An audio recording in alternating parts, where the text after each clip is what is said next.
Hey guys, what's up? This is Matthew Davis. Once again, welcome back to another movie review. This time it is going to be on Disney Pixar's Soul. Now, Soul is the newest film from Pixar and is directed by Pete Docter.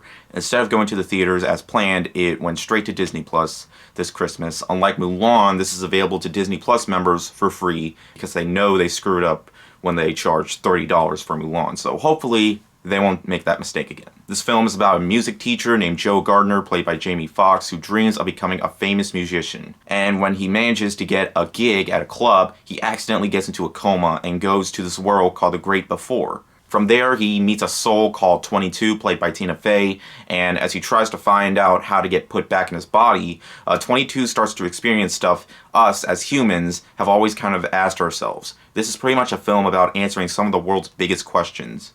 Now, when it comes to Pixar films, Pete Docter has always been my favorite director working for Pixar.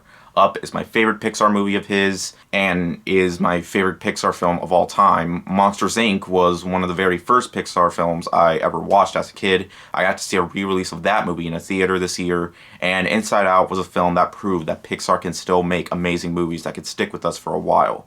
And this film is another work of art from Pete Docter. This is an outstanding return to form for the director. The animation, as always, looks incredible. It's a very colorful film, and if you have a 4K TV, you can stream it in 4K. And it looks incredible in 4K. Now, one thing I was really curious about was the fact that there's a cat in the movie.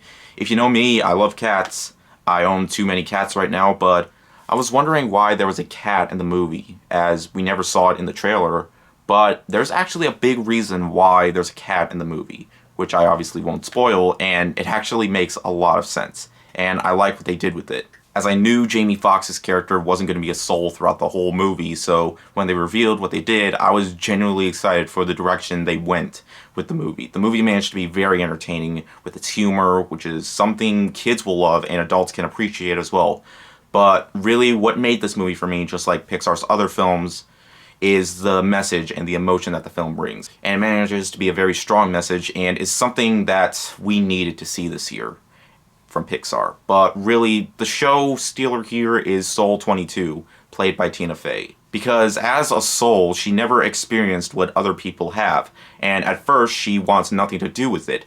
But when she gets that chance, it starts to focus on her more, and I love that aspect in this movie. It made for a very excellent use of character development, and it's truly a smart way of how we, as people, experience life. Now, people can easily say that this is probably just a copycat of Inside Out before even watching this film, but that really isn't the case here.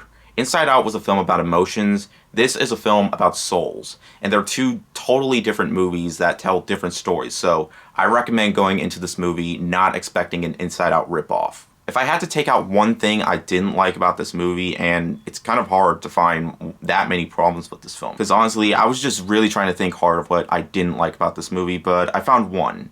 And it's actually something that happens towards the end of the film. I mean, the film has a good ending. It's just when the film closes, okay? I kind of had questions on what exactly was going to happen to a certain character.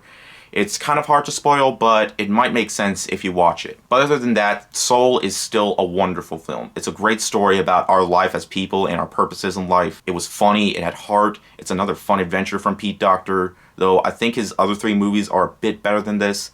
That's not really saying much. I still think it's one of Pixar's best in modern time, and it proves Pixar can still make amazing films. I'm going to give Soul a 4.5 out of 5. Yeah, you might be surprised I'm giving it that rating, but I gave Coco a 4.5 out of 5, and that was also an amazing film. Just don't worry, expect it to be on my best of 2020 list, which is probably not going to be out for a couple months, and there's a reason why. But I still have more videos planned, so don't worry. But thank you guys for being patient. I know a lot of you guys wanted me to review this film, and I did get to review it. So yeah, it's just other stuff I had to do, but yeah.